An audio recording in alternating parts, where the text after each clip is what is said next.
आपण पुन्हा बारामतीला आलोय। बारामतीची ही दृश्य आपण पाहतोय विद्या प्रतिष्ठानच्या परिसरातली।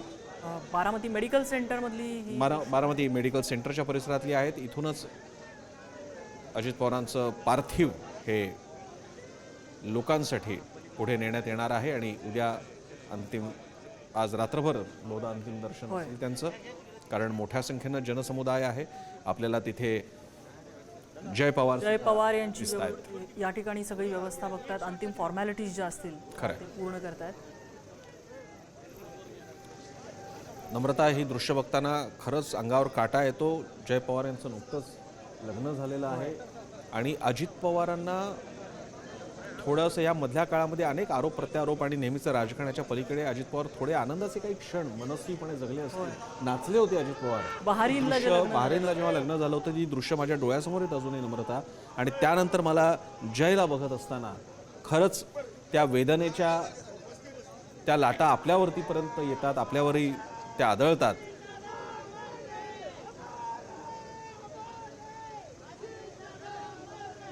जय आणि पार्थ यांचं पितृछत्र हरपलेलं आहे। पवार कुटुंबियांमधलं एक हरहुन्नरी आणि सगळ्यांना जोडून घेणारा एक महत्त्वाचा धागा निखळलेला आहे असे अजित पवार। आणि नम्रता, इथे हेही नमूद करायला हवं की राजकारण खूप झालं, मधल्या काळात अगदी कटुता ताणण्या इतकं राजकारण झालं, तरी सुद्धा अजित पवारांनी शेवटपर्यंत संबंध चांगले ठेवले। दिवाळी असेल, भाऊबीज असेल किंवा असे कौटुंबिक समारंभ असतील त्यावेळी त्यांच्यातला येणं जाणं सुद्धा होतं, त्यामुळे पवार कुटुंब एक होतं हा संदेश नेहमीच जात होता।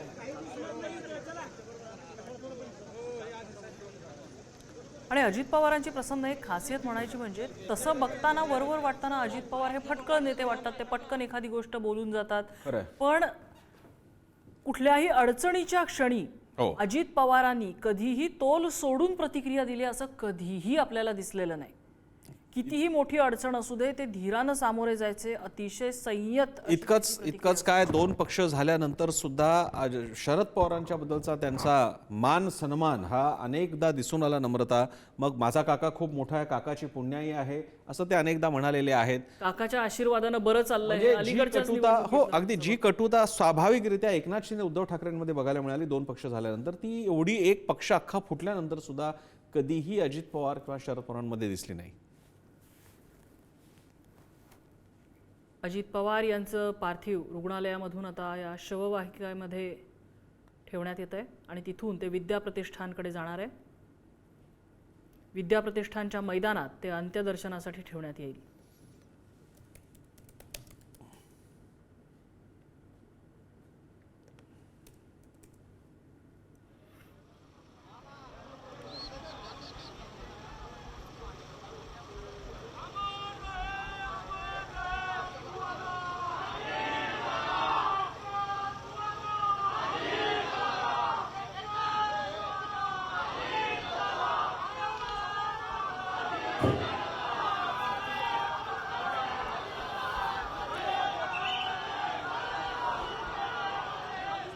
दादा आज आमच्यात नाही येत।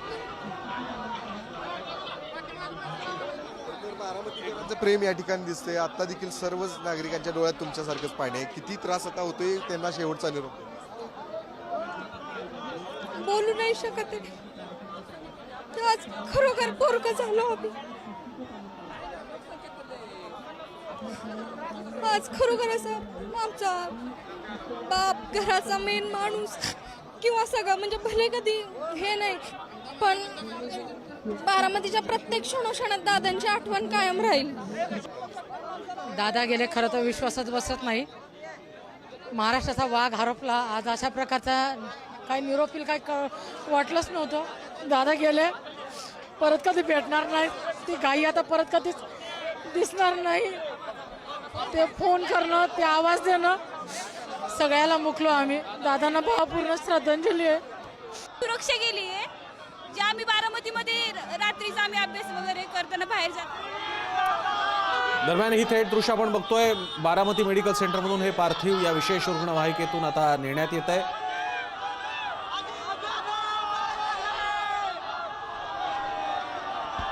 अजितदादांच्या शेवटच्या प्रवासाला ही एका अर्थाने सुरुवात झालेली आहे। यानंतर आज रात्रभर आणि उद्या सकाळी सुद्धा अंतिम दर्शन यासाठी ते पार्थिव ठेवण्यात येईल।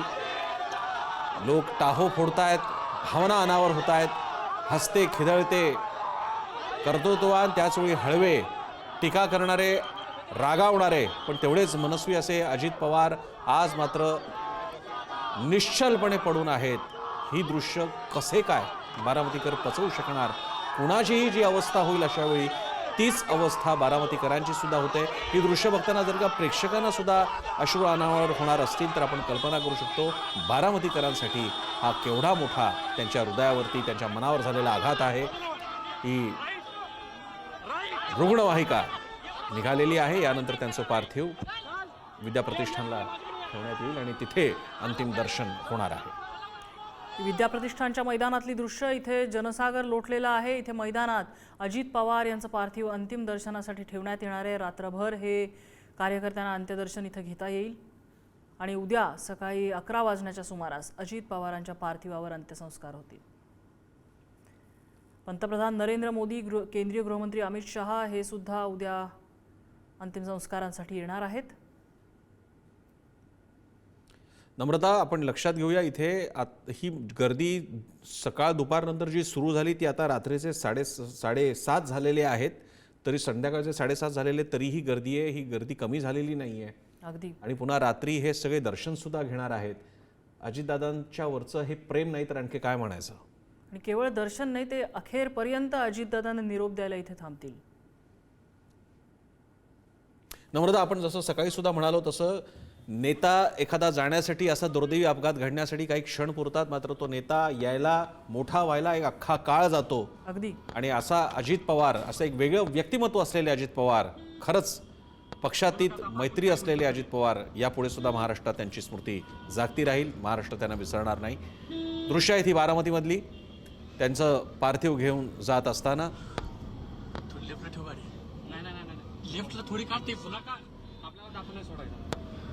विद्याप्रतिष्ठानच्या मैदानाच्या दिशेनं ही शववाहिका निघालेली आहे.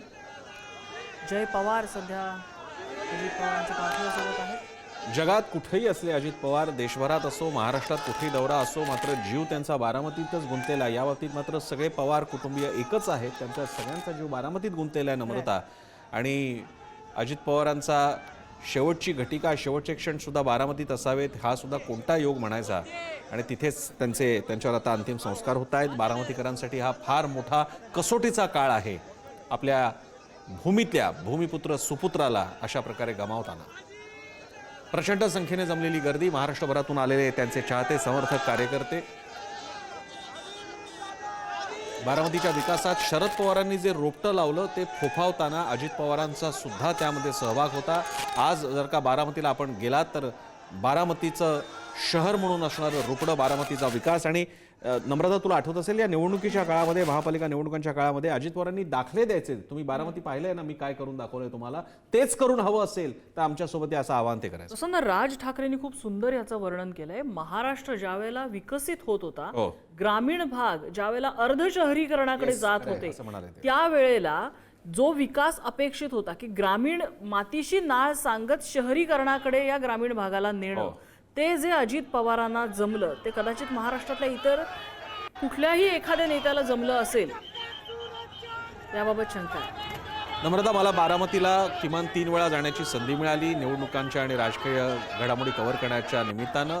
बारामतीमध्ये गेल्यानंतर तिथले प्रशस्त रस्ते आणि तिथल्या संस्था, आणि तू म्हणालीस तसं बारामती हे गाव आहे का तर नाही, ते नगर आहे. पण मग ते नगर आहे का तर नाही, त्याच्यात गावाचा जिव्हाळा, गोडवा सुद्धा आहे. असं एक वेगळं मॉडेल तुम्हाला बारामतीमध्ये बघायला मिळतं. पिंपरी चिंचवडचं एक उदाहरण दिलं जातं. अगदी पिंपरी चिंचवडला सुद्धा दादांनी, कारण कसं आहे, बारामती हे तर त्यांचं होम टर्फ होतं, पण त्यानंतर एक मॉडेल म्हणून उभं करताना पिंपरी चिंचवडला उद्योगनगरी पिंपरी चिंचवड आणि अजित पवारांचं नाव जोडलं गेलं. पिंपरी चिंचवड अजितदादांसाठी जीव की प्राण होता. जसं ठाकरेंसाठी मुंबई, तर अजित पवारांसाठी त्या अर्थानं पिंपरी चिंचवड होती. आणि मनापासून प्रेम केलं त्यांनी त्या शहरावर आणि त्याच्या विकासासाठी पाया उभारणी केली. पिंपरी चिंचवडचा औद्योगिक विकास होण्यामध्ये शरद पवारांच्या जोडीनंच अजित पवारांचं फार मोठं योगदान होतं.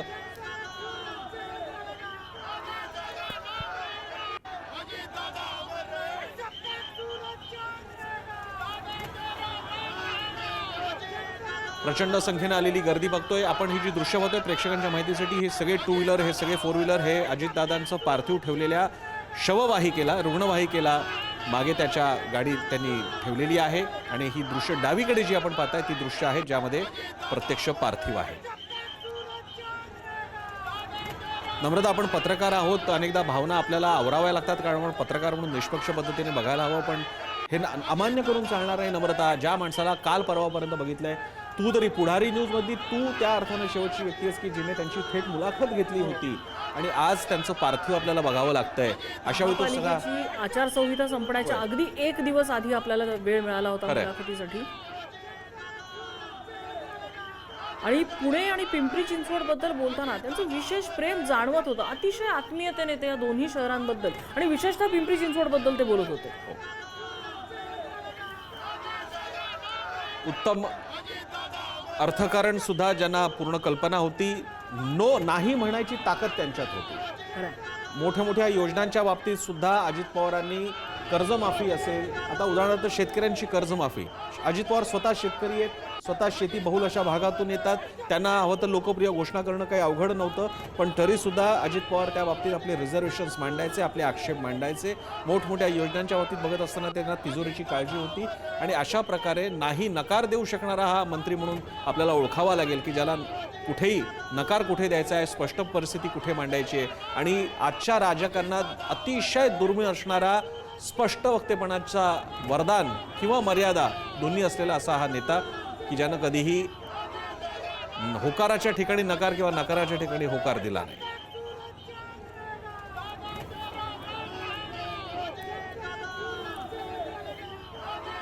आर्थिक आणि प्रशासकीय विषयांचं तज्ज्ञ, सरकार चालवण्याची धमक, आणि यात ही धमक होतीच म्हणून नम्रता अजित पवारांनी वेळोवेळी म्हटलं की आपल्याला मुख्यमंत्री पदाची पूर्ण क्षमता आहे आणि आपल्याला ती संधी घ्यायला हवी होती.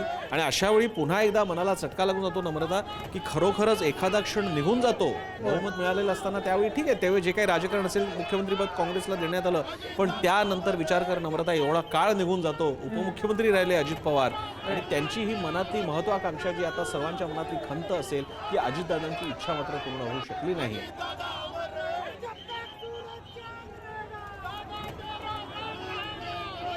महाराष्ट्राला मिळू न शकलेले उत्तम हो, मुख्यमंत्री. महाराष्ट्राला मिळू न शकलेले असे उत्तम मुख्यमंत्री, असं एक अलंकारिक भाषेत सांगायचं झालं तर हे त्यांचं एक कौतुक आहे. त्यांच्याबद्दलचं ज्या या भावना आहेत,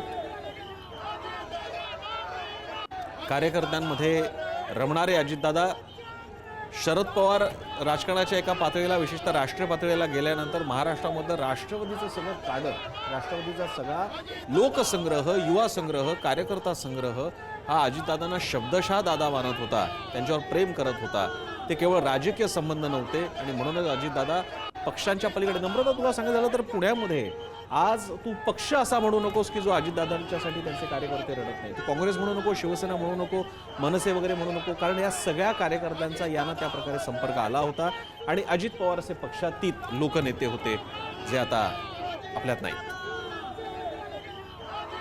अजित पवारांचा वावर या भागामध्ये लक्षणीय होता. आणि वावर म्हणजे फक्त शारीरिक वावर नव्हे, प्रत्येक कार्यकर्त्याच्या हृदयाला हात घालण्याची त्यांची क्षमता, आपल्या रांगड्या भाषेमध्ये त्याला संबोधित करणं आणि त्यांचा त्याच रांगडेपणावरती लोकांनी प्रेम केलं. त्यांनी जो ग्रामीण बाज जपलेला होता, मातीची नाळ जपलेली होती, लोकांनी त्यावरच जीवापाड प्रेम केलं.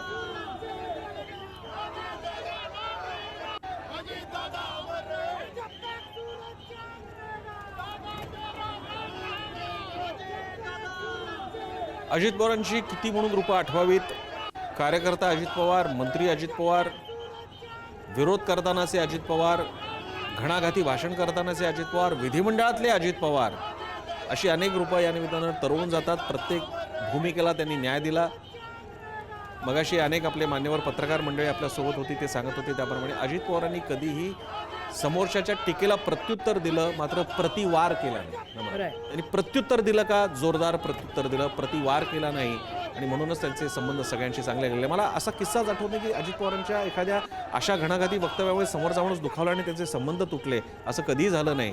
आणि म्हणून अजित पवार सर्वांमध्ये एक, आणि त्याची जनरेशन सुद्धा, आदित्य ठाकरे सुद्धा म्हणतात की अजित पवारांबरोबर मला कामाची ज्या ज्या प्रकारे संधी मिळाली, मला काही शिकता आलं त्यांच्याकडून. तर म्हणजे वसंतदादा शरद पवारांच्या काळापासून बाळासाहेब स्वर्गवासी बाळासाहेब ठाकरेंच्या काळापासून व्हाया शरद पवार अगदी आदित्य ठाकरेंच्या पिढीपर्यंत रोहित पवारच्या पिढीपर्यंत अजित पवार सगळ्यांना अपिलिंग असतात, सर्वांना अजित पवार सोबत असल्यासारखे वाटतात. हे त्यांच्या नेतृत्वाचं कौशल्य होतं. रोहित पवारांसोबतचा एक किस्सा. रोहित पवार आता विधानसभेची निवडणूक अगदी परीक्षेत काठावर पास झाले असं म्हणायला पाहिजे. जवळपास 1000± मतांनी ते जिंकलेले होते. आणि त्यानंतर आशीर्वाद घ्यायला जेव्हा ते काकांच्या जवळ गेले त्यावेळेला अजित पवारांनी त्यांच्या पाठीवर थाप मारून सांगितलं होतं, पाया पड माझ्या, असं दरडावलं त्यांनी एक प्रकारे प्रेमाने त्याला आणि सांगितलं तुझ्या मतदारसंघात सभा घेतली नाही म्हणून एवढं मताधिक्य मिळालं, असंही त्याने खरंच आहे, खरंच आहे. अजितदादांनी जोकच गंमतच केली होती ती, पण अजितदादा म्हणतात ते खरं आहेत. दादांनी जोरच लावायचं म्हटलं असतं तर ती सीट निघायला अवघड होती. पण अशा प्रकारे द्वेष ठेवतील ते अजितदादा काय, त्यांच्या मनात असं काही नव्हतं. त्यामुळे रोहित पवारांना सुद्धा त्यांनी पूर्ण लेटगो दिला. अजित जोरदार आलिंगन देऊन शुभेच्छा दिलेल्या होत्या. म्हणजे अजित पवारांचं सामर्थ्य हे बारामतीतल्या राजकारणामध्ये अनिवार्य भाग आहे आणि ती ताकद त्यांनी दाखवून दिलेली. आताच्या नगर परिषदांचे निकाल म्हणजे आपण गेलेला राजकीय बोलायला नको, पण नगर परिषदेचे निकाल असतील, नंतरचे निकाल असतील, त्याच्यात अजित पवारांची ताकद वेळोवेळी दिसून आलेली आहे.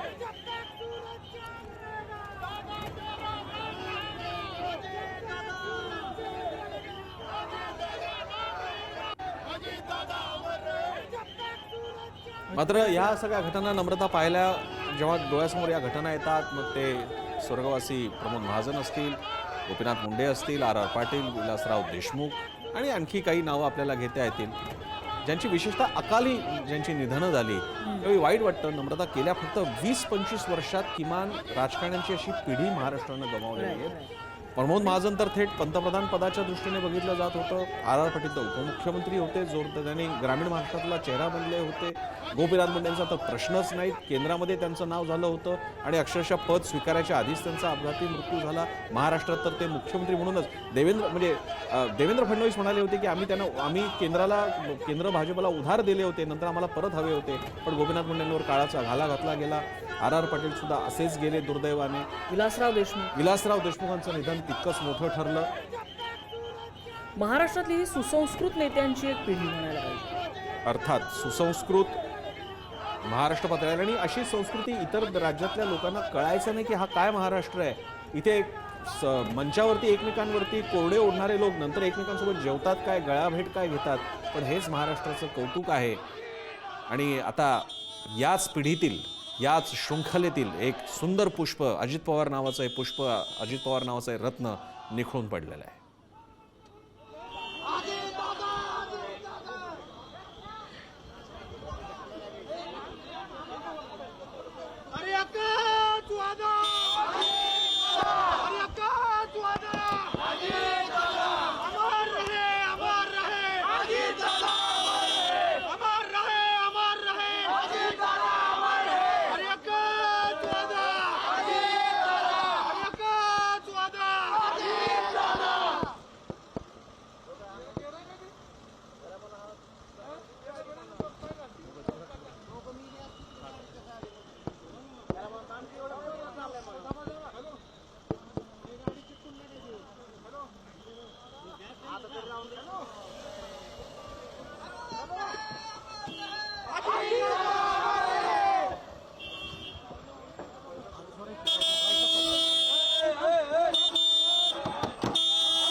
दृश्य अजित पवारांचं पार्थिव आणि सोबत जय आणि अन्य मंच विद्या प्रतिष्ठानच्या मैदानात जमलेला जनसागर. अजित पवारांचा हा अंतिम प्रवास सुरू झाला आहे म्हणताना सुद्धा विचित्र वाटतं, पण अजित पवारांचा आता हा पार्थिव रूपी उरलेल्या अजित पवारांचा हा अंतिम प्रवास सुरू झालेला आहे. उद्या त्यांच्यावर 11 वाजता अंतिम संस्कार करण्यात येतील. उद्या पंतप्रधान मोदी आणि गृहमंत्री अमित शहा सुद्धा येतील. अर्थातच महाराष्ट्रातील सर्व प्रमुख राजकारणी उद्या बारामतीत उपस्थित असतील.